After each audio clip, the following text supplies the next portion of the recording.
Saya mau tanya, kalau untuk penderita stroke yang pembuluh darah pecah, seberapa besar kemungkinan untuk sembuh? Kalau menurut dunia kemedisan itu memang sangat kecil sekali. Sangat kecil. Dan Oke. rata-rata di bawah 10%. Di bawah 10%. Ya, rata-rata. Artinya ketika ada penderita stroke yang digejalai oleh pembuluh darah pecah itu agak sulit sembuhnya ya? Sulit sembuh. Kecuali pembuluh darahnya masih tersumbat aja ya. Tersumbat. Masih bisa diakalin dengan ramuan tadi ya? Betul. Artinya dengan ramuan tradisional itu seperti bisa mengencerkan, memperlancar, itu masih bisa diatasi. Kadang-kadang kan stroke itu kan juga ada pengentalan darah. Sehingga menjadi menyumbat ya. Makanya itu kan harus treatmentnya itu memang khusus ya seperti itu. Nah,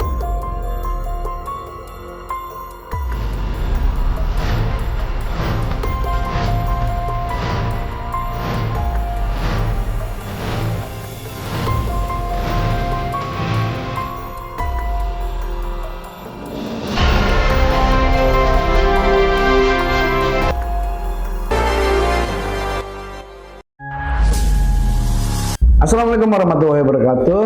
Jumpa lagi bersama saya Teddy Loneng, masih di channel Kasakusuk Kehidupan.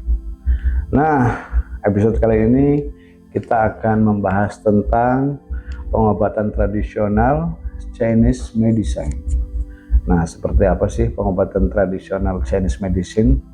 Tentu di hadapan kita sudah hadir bintang tamu kita, yaitu Shinsei Yo. Selanjutnya kita langsung saja tanya-tanya langsung sama Shinsei Yo. Apa kabar Shinsei Yo? Alhamdulillah baik. Di episode yang lalu kita pernah ngobrol juga tentang pengobatan non medis ya. Supranatural. Nah, kali ini kita akan membahas tentang pengobatan Shinsei. Oke, pengobatan Shinsei traditional medicine ini penyakit apa saja mungkin Shinsei bisa jelaskan? Jadi begini, pengobatan Shinsei itu ibarat kata kan tradisional Chinese medicine ya, pengobatan dari timur ya. Mungkin sebagian orang lebih mengenal istilah tabib ya. Tapi bagi kalangan Tionghoa mungkin mereka menyebutnya Shinsei. Nah, untuk penyakit-penyakit apa saja itu mereka yang datang ke saya itu rata-rata stroke ya, kayak semacam darah tinggi, diabetes, asam urat, ya, kolesterol dan lain sebagainya. Jadi ada juga beberapa orang yang datang ke saya pada saat itu mereka kena stroke. Nah, itu harus stroke-nya itu udah lama atau masih baru? Stroke itu macam-macam ya. Jadi ada namanya stroke itu kan penumpukan dari berbagai satu penyakit. Jadi stroke itu banyak, ada yang stroke karena tekanan darah tinggi, ada juga yang karena kolesterol. Jadi suatu penyakit yang menumpuk itu nanti menjadikan satu namanya stroke. Ada yang komplikasi juga. Itulah yang memang stroke itu ada dua juga ya, stroke ringan dan berat. Pembuluh darah pecah dan penyumbatan pembuluh darah. Bagi saya kalau pembuluh darah pecah biasanya saya sulit tidak bisa disembuhkan atau masih bisa diatasi? Itu kuasa Tuhan ya. Kuasa Tuhan. Tapi yang sudah kalau pembuluh darah pecah itu memang agak berat ya. Nah, jalan dan solusinya seperti apa ketika ada pasien mengalami seperti itu? Ya, kalau mereka memang mau bersabar dalam terapi. Nah, kita kan ada treatment tersendiri ya. Kita memberikan satu terapi yang memang kita memberikan satu bentuk pelayanan itu biasanya kalau untuk stroke yang seperti itu biasanya seminggu bisa 3-4 kali terapinya. Ya. Dengan metode multi terapi bioenergi. Oke, kira-kira kalau multi terapi bioenergi itu bisa dijelaskan seperti apa dengan penonton? Jadi begini, istilah multi terapi bioenergi itu adalah arti kata multi, banyak ya. Jadi saya menggabungkan dari beberapa keilmuan atau aliran terapi yang saya pelajari, metode yang saya pelajari Itu saya terapkan ke pasien. Jadi ada yang namanya acupressure atau totok ya. Tapi memang ada berbagai teknik yang sebelum-sebelumnya saya gunakan akupuntur ya.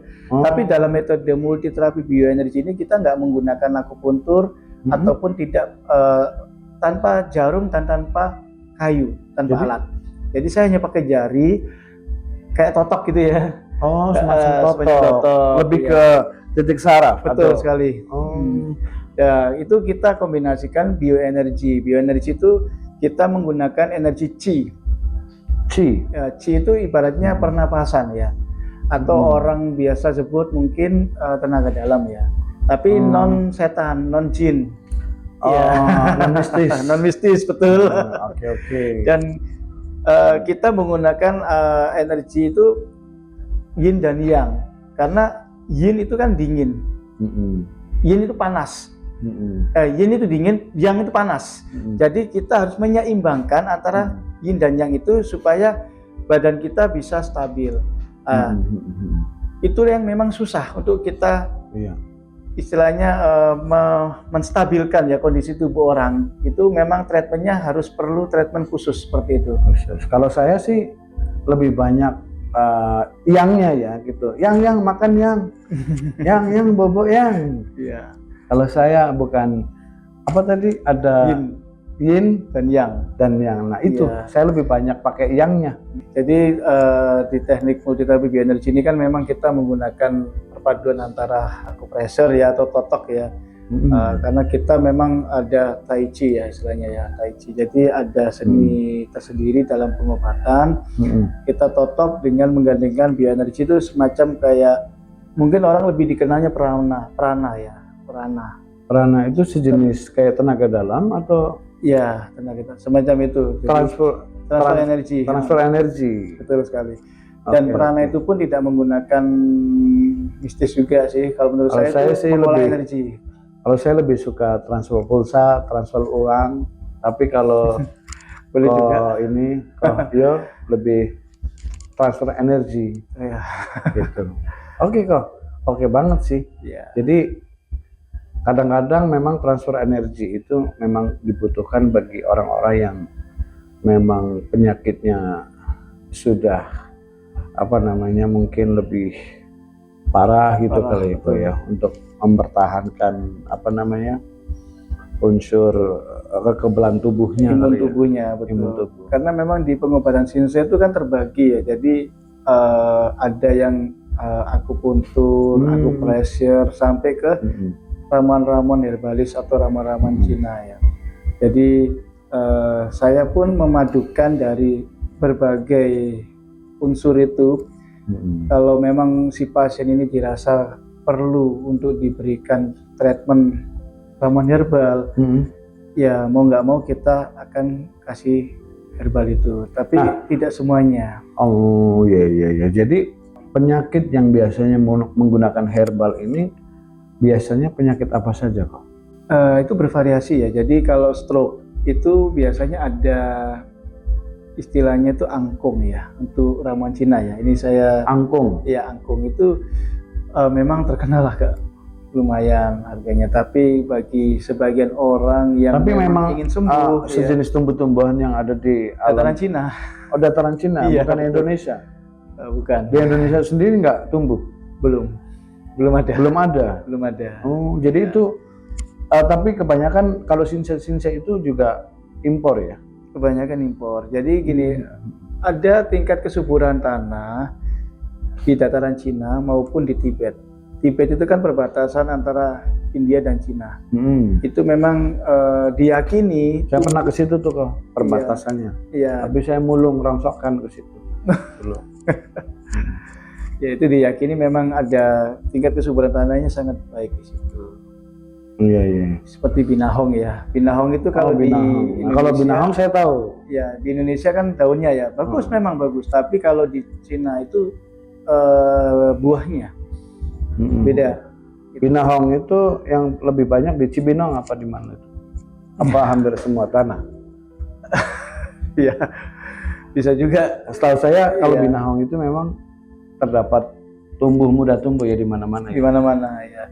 Tapi bagi orang yang stroke mungkin sedikit ya, mungkin kita kasih masukan ya. Bagi orang stroke jangan khawatir. Ada namanya keres, buah keres. Pernah tahu buah keres? Buah keres itu dia tumbuh di tumbuh-tumbuhan liar. Oke. Nah, buah keres itu nanti kita akan tayangkan nih seperti ini nih. Buah keres. Nah, khasiat dari buah keres ini apa kok? Bisa dijelaskan? Jadi gini, ini kan dari kita ada namanya satu penelitian keluarga ya. Khusus untuk kalau sendiri waktu itu Shinsei ya. Shinsei sendiri. Jadi mungkin secara riset di Google mungkin belum diakui. Tapi itu sudah kita buktikan secara internal ya, intern ya.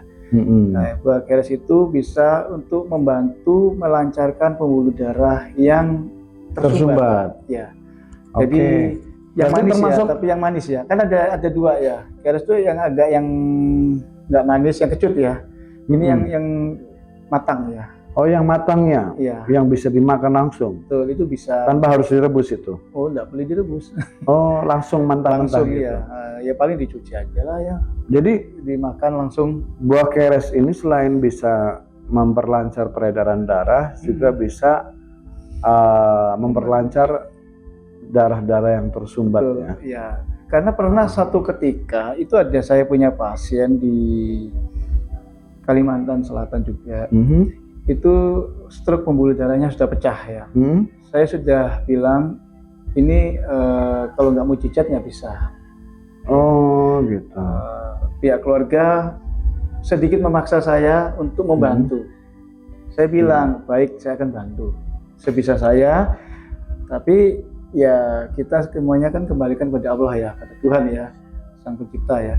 Akhirnya saya sebentar kok. Saya mau tanya, kalau untuk penderita stroke yang pembuluh darah pecah, seberapa besar kemungkinan untuk sembuh? Kalau menurut dunia kemedisan itu memang sangat kecil sekali. Sangat kecil. Dan rata-rata di bawah 10%. Di bawah 10%? Ya, rata-rata. Artinya ketika ada penderita stroke yang digejalai oleh pembuluh darah pecah itu agak sulit sembuhnya ya? Sulit sembuh. Kecuali pembuluh darahnya masih tersumbat aja ya. Tersumbat. Masih bisa diakalin dengan ramuan tadi ya? Betul. Artinya dengan ramuan tradisional itu seperti bisa mengencerkan, memperlancar, itu masih bisa diatasi. Kadang-kadang kan stroke itu kan juga ada pengentalan darah. Sehingga menjadi menyumbat ya. Makanya itu kan harus treatmentnya itu memang khusus ya seperti itu. Nah, pernah nggak Shinsei sendiri menangani pasien stroke yang dialami oleh pembuluh darah pecah? Pernah. Lalu apa yang terjadi? Sembuhkah, tertolongkah, atau bagaimana? Ada yang sembuh, ada yang tidak. Ada yang sembuh, ada yang tidak. Nah, pertanyaan yang pertama adalah kenapa penyebabnya dia tidak bisa sembuh atau gagal? Jadi begini, stroke itu kalau sudah pembuluh darah pecah, dia kan merembet di dalam otak ya. Dia pecahnya di dalam otak dan itu nggak bisa kita cari titiknya, susah karena sudah menyebar dan semacam error gitu ya. Iya. Gitu. Jadi ibaratnya kita kan mau mencari, karena gini, setiap pengobatan itu kan kita cari dulu asal muasal sakitnya apa. Nah, kalau dia sudah menyebar, kan kita nggak tahu dari mana asalnya. Kita mencari satu kebocoran itu kan nggak mudah juga. Iya, apalagi di dalam ini ya. Di dalam otak ya. Betul. Apalagi ada yang di dalam batang leher itu sangat susah sekali gitu ya. Tapi ada yang sembuh juga karena ya memang mujizat dari Yang Maha Kuasa. Nah, kemungkinan bisa sembuhnya ini tertolong oleh terapi ataukah tertolong oleh karena tadi ramuan-ramuan tadi? Jadi kita kombinasikan. Ada yang kita juga menggunakan metode multiterapi bioenergi. Bagi orang yang mau diberikan treatment herbal, itu juga sangat membantu. sangat membantu sekali. Jadi kan kita harus saling kolaborasi ya untuk terapi itu. Untuk terapi dan herbalnya. Betul. Memang harus dikolaborasi seperti itu karena stroke pun nggak mudah ya orang untuk dapat menyembuhkan, walaupun mereka harus minum obat pun seumur hidup. Tanpa adanya terapi nggak akan bisa sembuh juga. Iya. Nah sekarang pertanyaan saya adalah gini kok. Banyak sekarang bukan hanya orang tua saja yang terkena stroke. Ternyata stroke bisa menyerang di usia bahkan belasan tahun. Betul. Nah, cara mengantisipasi agar kita jangan sampai terkena stroke seperti apa kok? Apa treatment apa yang harus kita lakukan?